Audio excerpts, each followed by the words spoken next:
Hey, good morning. We begin with the case of Jeffrey Epstein in the spotlight again this morning as new accusations emerge. He's due in court today, fighting for his freedom while facing sex trafficking charges. A judge will decide if the wealthy financier gets bail as the investigation spreads to his luxury estates. This morning, back in court, a judge is set to decide if Jeffrey Epstein will get bail, allowing him to go back to his Manhattan mansion or stay locked up while he awaits trial.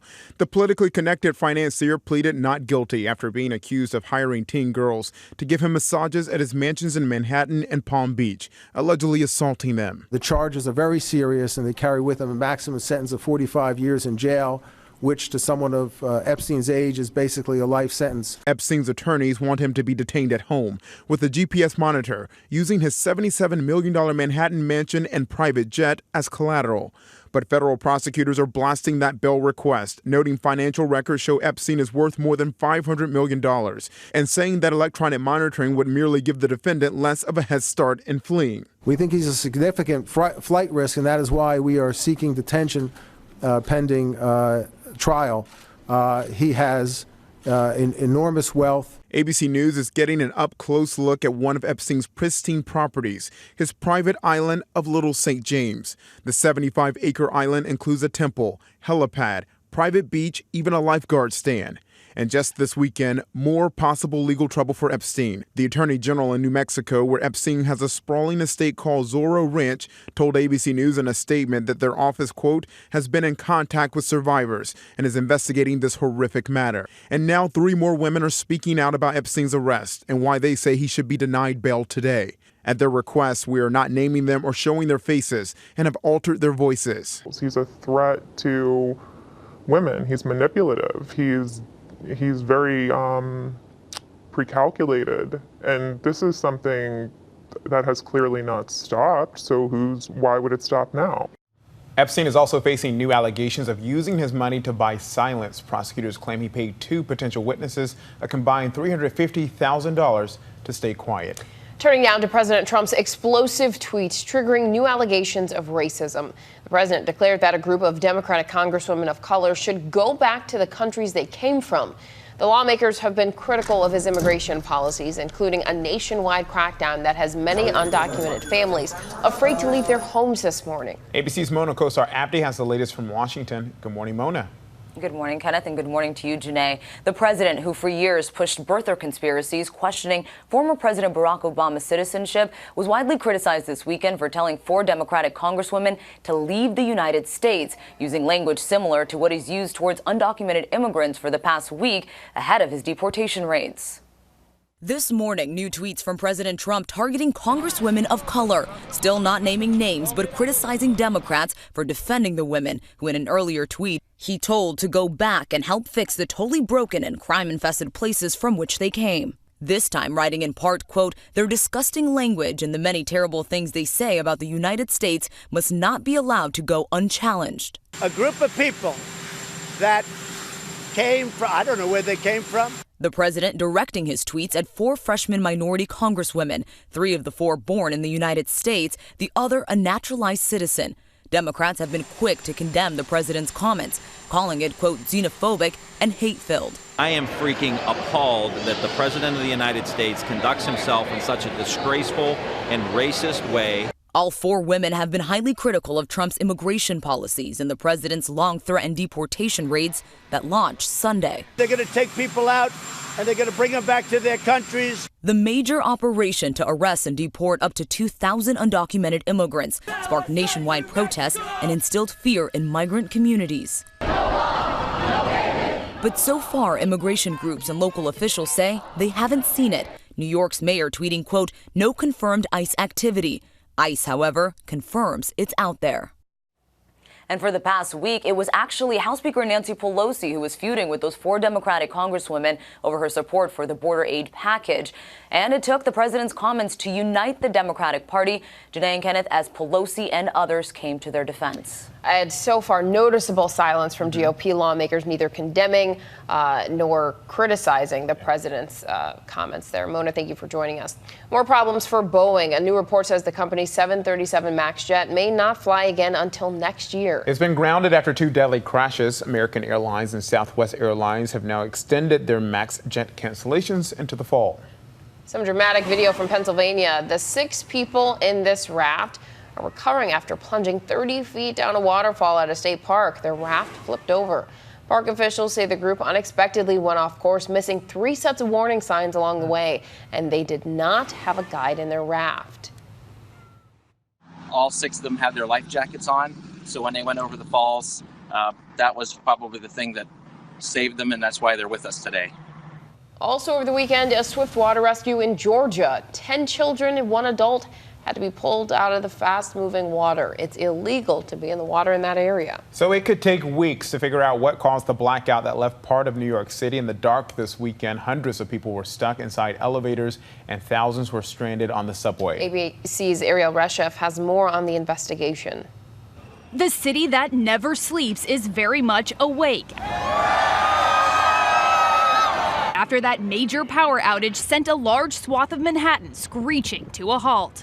Multiple buildings without any power. Midtown and the Upper West Side of the city plunging into darkness around 7 p.m. on a steamy Saturday night. We experienced a significant disturbance at one of our electric transmission stations that eventually interrupted power to approximately 73,000 customers. Emergency crews racing to about 400 reports of people trapped in elevators. There are people trapped in elevators in both towers. This dog leading the way up a staircase by glow stick. Early on, terrorism ruled out. I was in contact with the New York office of the FBI. They said it was not a cyber event. There was no criminality involved. Some subway stops partially paralyzed. Many passengers stuck underground. In iconic Times Square, normally vibrant billboards, pitch black. And on Broadway, lights out. Due to a citywide power outage, we're going to interrupt this event. And a Jennifer Lopez concert at Madison Square Garden stopped midstream. The massive venue evacuated. Con Edison says it has identified the location of that malfunction, but hasn't yet determined exactly what caused it. They say that could take up to a couple of weeks to figure out. Officials say everyone had power by midnight, and that was their top priority. Ariel Reshef, ABC News, New York. A consumer alert this morning just as millions of shoppers head online for Amazon's Prime Day. Security experts are warning people to go to Amazon directly from your browser rather than through an email or link if that's sent to you. That's because fraudulent links could redirect you to websites that may look like Amazon's, but are actually set up to steal your credit card data. Amazon is promising more than 1 million deals over its 2-day sale. Those include up to 50% off some TVs and up to 40% off select toys. Walmart and other retailers are offering competing sales on big ticket items, including TVs, appliances, and computers. Well, coming up, a new twist in a decades-old mystery at the Vatican. Plus, a tourist tries to take on a mama bear and loses. The video just ahead. Stay with us.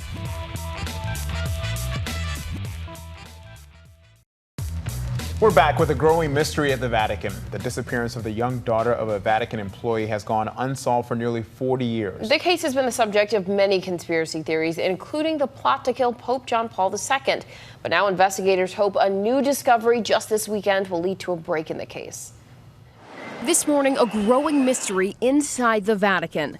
Investigators are searching for the truth behind the decades-old disappearance of 15-year-old Emmanuel Orlandi. She was 15 years old in 1983 when she was last seen leaving her home on her way to music lessons in Rome. For decades, the Vatican has been accused of covering up evidence in the case, which church officials have long denied. The daughter of a Vatican bank employee, Orlandi's disappearance fueled many conspiracy theories, with people claiming the case could be tied to a Vatican bank scandal, the mafia, or even the plot to assassinate the Pope. In 2012, police exhumed the body of a reputed mobster after a tip suggested the grave held a clue to her disappearance. But that search turned up no new clues. Last week, Vatican investigators pried open the tombs of 2 19th century German princesses after Orlandi's family said they'd received an anonymous tip that her remains might be buried there. The excavation was carried out in this cemetery on the grounds of the Pontifical Teutonic College next to St. Peter's. Both tombs were empty. But the tip prompted officials to also investigate inside the college, where over the weekend they made a new discovery. 2 containers believed to hold human bones were found under a stone slab, leading some to wonder if they could belong to Orlandi. And forensic investigators will open those containers later this week to try to determine if they belong to Orlandi. Well, let's check some of the other international stories this morning. ABC's Julia McFarlane is across the pond in London. And so, Julia, tell us what you're working on this morning. Hey guys, how's it going? Well, first in our in tray today, a new concerted effort by EU foreign ministers to try and defuse those escalating tensions in the Gulf. The foreign secretaries of Germany, Britain and France, they have signed this tripartite letter which expresses concern at the fact that Iran has exceeded, or has claimed it has exceeded its limit on enriched uranium in response to US sanctions. The US, of course, pulling out of the Iran deal that was negotiated in 2015. However, European countries are working to try and keep that deal afloat, but there is so much pressure on Iran because of increased US sanctions. And the Iranians have responded by upping the ante. And then, of course, there's that whole standoff situation in the Gulf. Britain is trying to row back. Last week, the UK seized an Iranian oil tanker that they thought was possibly going to violate sanctions on Syria by sending oil to Syria. Britain has now said that it's considering letting that tanker go. And Julia, we're going to switch gears here. Gotta shout you out for that vacation tan. We see you. Yep. Your pictures look fabulous. Thank you. Over there in London, we saw British royalty meeting American royalty at the premiere of Lion King. 100%. I don't know if you can see me, but I am reflecting. Yeah. I'm wearing a bit of lion print. I'm trying not to flash to you guys whilst I do that. But yes, so exciting. The premiere of The Lion King happened here in London yesterday, and the glitterati from all over the world came in. And of course, Meghan and Harry, have to say, upstaged by Beyonce and Jay-Z, who were the last to arrive. But they finally met. They could be heard having a little bit of baby chit-chat and talking about becoming new parents. Beyonce telling Meghan she looked beautiful. Harry saying, we're probably just as busy, we're no busier than you guys. And so that was quite a nice moment caught on camera. Beyonce, of course, is the voice of Nala, and she sings songs in the new version of the film that's just come out. I don't know if you guys have heard, but that soundtrack dropped on Spotify last week, and I have to tell you, I've been really emotional listening to those tunes all over again. That music is just so beautiful. It is so good. So nostalgic. I saw good. the film last week, the big premiere this week for everybody else to go there and see it. It's amazing. I'm still moved by it. And we also have to give a shout out because our big boss, Bob Iger, was also in that receiving line as well. So. Yeah. A lot of folks there, a big week ahead. So, Julia, that's it for Across the Pond. You can go. Oh, wait, you cannot go yet because we got to make good on this deal we made. As a matter of fact, we just mentioned earlier you're back from holiday. We saw the Instagram. People go check it out. It's really cool pics. But rewind to before that beautiful a couple weeks trip. ago, if I'm reminiscing correctly, there was a bet that we made for World Cup final. The U.S. beat England. Right. And as we knew that they would. And we had a little wager. And so we will say congrats to England for winning the World Cup cricket, men's, whatever. Yeah. But the bet, I believe, Julie, and please correct me if I'm wrong, is that you would deliver this next story in a Southern American accent. Is that correct? So give Bring it to it us. on. Come on. Bring it on. Here it comes. Talk about the men's cricket team. Here it comes. I can't tell you what happened with the cricket because I spent my weekend watching videos of Frank D. Underwood.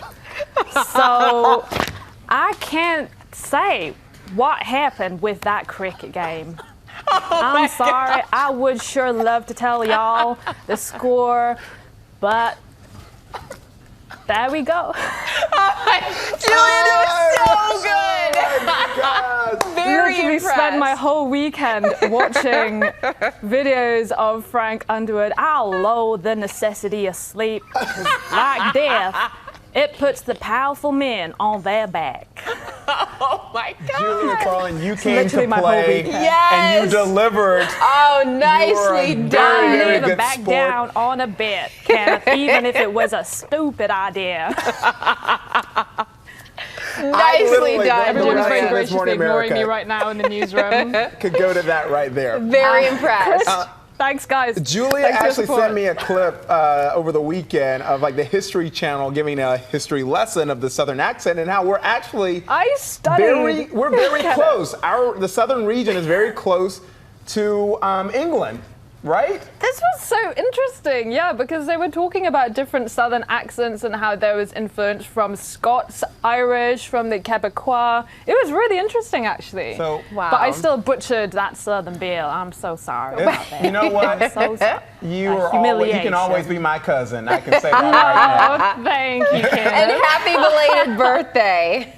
Oh, thank you, guys. Love you so much. Nice to see you. Have a good one, Julia. now. Came to play. I love that. I love that. All right, so time to check our notifications this morning. And let's start with this one right here, this bare necessities. Yep. So this guy goes to try to get a picture of these bear cubs, but Mama's not playing that, you see?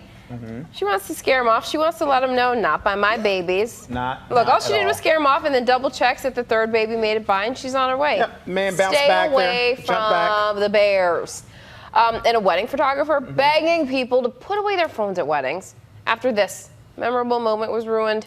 Hannah Stanley says her view of the father walking the bride down the aisle was blocked by a wedding guest trying to snap their own photo. Right. She posted on Facebook, "Not only did you ruin my shot, but you took this moment away from the groom, the father of the bride, and the bride." That post's been shared 150,000 times. And there's a 4-day-old baby in St. Louis we just know is going to be lucky. The little girl was born last Thursday, July 11th, also known as 7/11. Her time of birth, 7:11 p.m. Okay. And her weight? 6 pounds, 4. No, it was 7 pounds, 7 ounces. You mean 11 ounces. 11 ounces. As soon as I said it, I said it wrong. Yeah. 7 pounds, 11 ounces. There you go. Her mom plans to tell the convenience store about it, to tell the 7-Eleven chain. Maybe she'll get a free Slurpee. A lifetime of them. Maybe. All right, so up next, we take you back to 1977 and the great New York City blackout. It was very different from the blackout this weekend. Peter Jennings reports, coming up next.